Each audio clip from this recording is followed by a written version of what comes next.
तो उसी कूड़े में भक्त उसी सियार की पांजर निकल आई।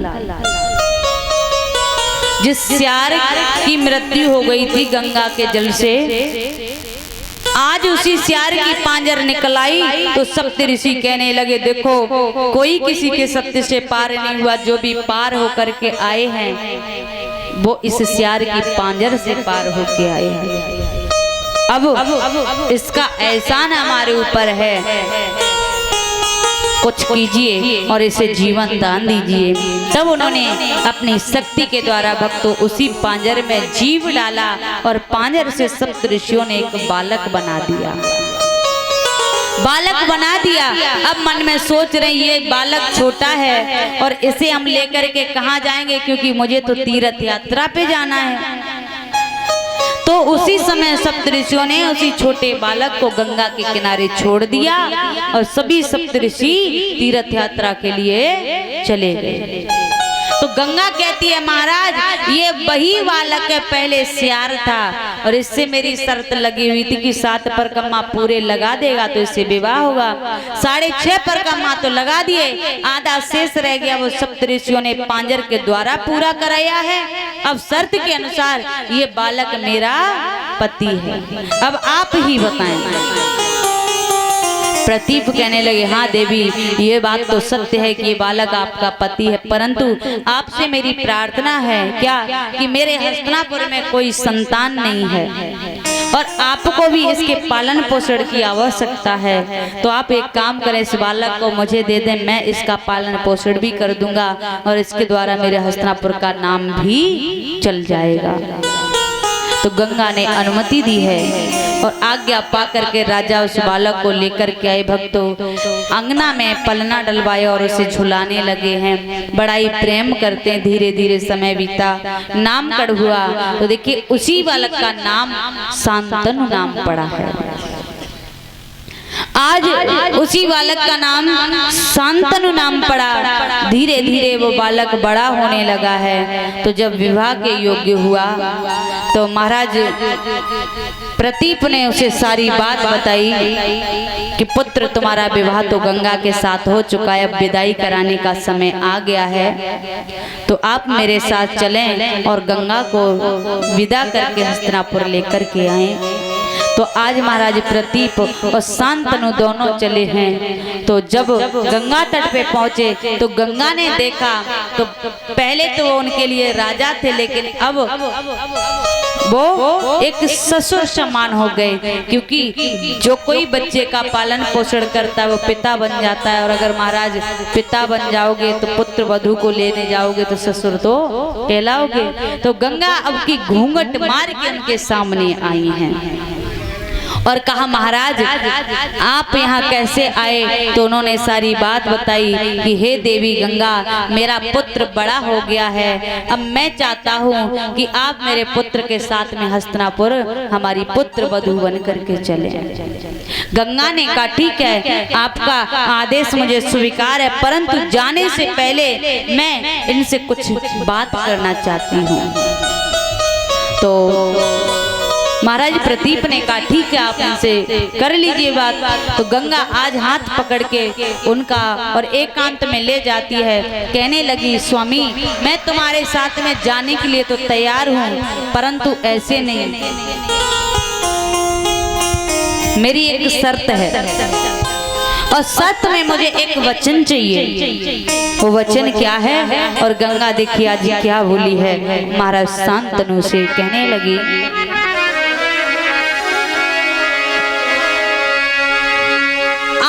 हंस गंगा ने कही नाए मेरी टालोगे,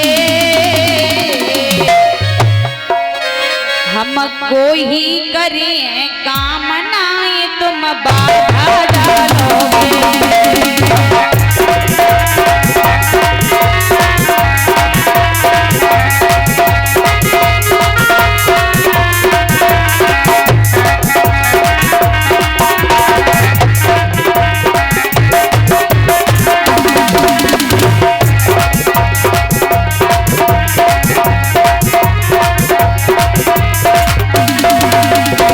हे राजन, मैं तुम्हारे साथ में हस्तिनापुर तो जाऊंगी, परंतु मेरी एक शर्त है, चाहे अच्छा चाहे बुरा, मैं कैसा भी कार्य करूं तुम मेरे कार्य में बाधा नहीं बनोगे। और यदि तुमने मुझे रोक दिया टोक दिया तो सुनो राजन, हम कोई ही करिए काम नहीं तुम बाधा डालोगे।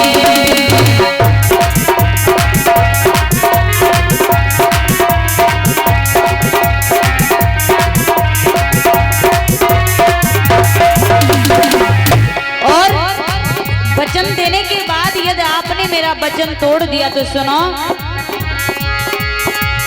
अरे वचन दयो जो तोड़ी छोड़ के,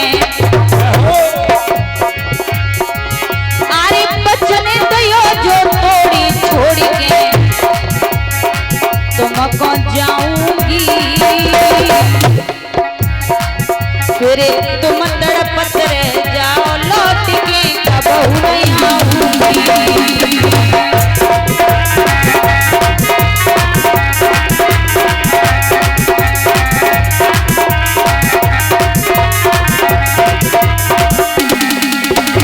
तुम तड़पत रह जाओ लौट के कबहू नहीं आऊंगी।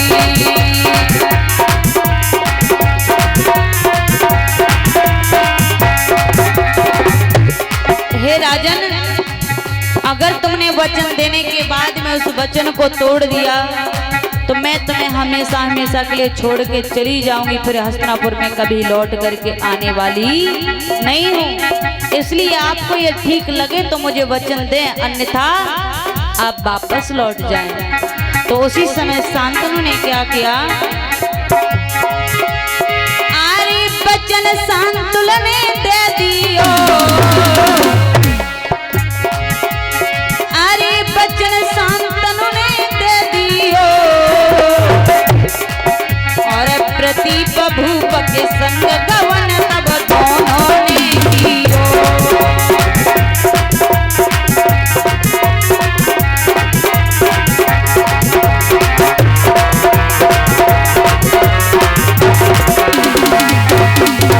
अरे प्रतीप भूप के संग गवन तब दोनों ने कियो।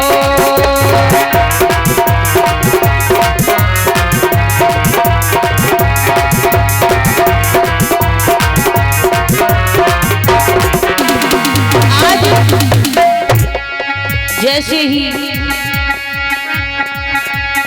दोनों हस्तिनापुर में पहुंचे, महाराज प्रतीप मन में सोचने लगे कि पुत्र और पुत्र वधू घर आ गए तो मेरा भी कुछ कर्तव्य है। उन्होंने शांतनु को बुलाया और उसी समय क्या किया, हाथ पकड़ के महाराजा ने सुत गद्दी पे तयो है बिठाई, तिलक लगाई तयो माथे पे शांतनु राजा दये बनाई।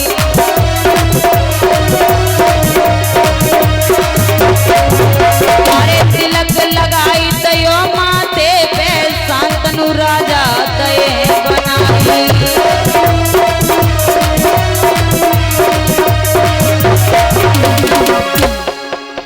आज गंगा ने कहा, राजन हम चाहे अच्छा चाहे बुरा कैसा भी कार्य करें तुम मेरे कार्य में बाधा नहीं बनोगे, और अगर आपने मुझे रोक दिया या टोक दिया तो मैं तुम्हें हमेशा हमेशा के लिए छोड़ के चली जाऊंगी। आप मुझे वचन दें।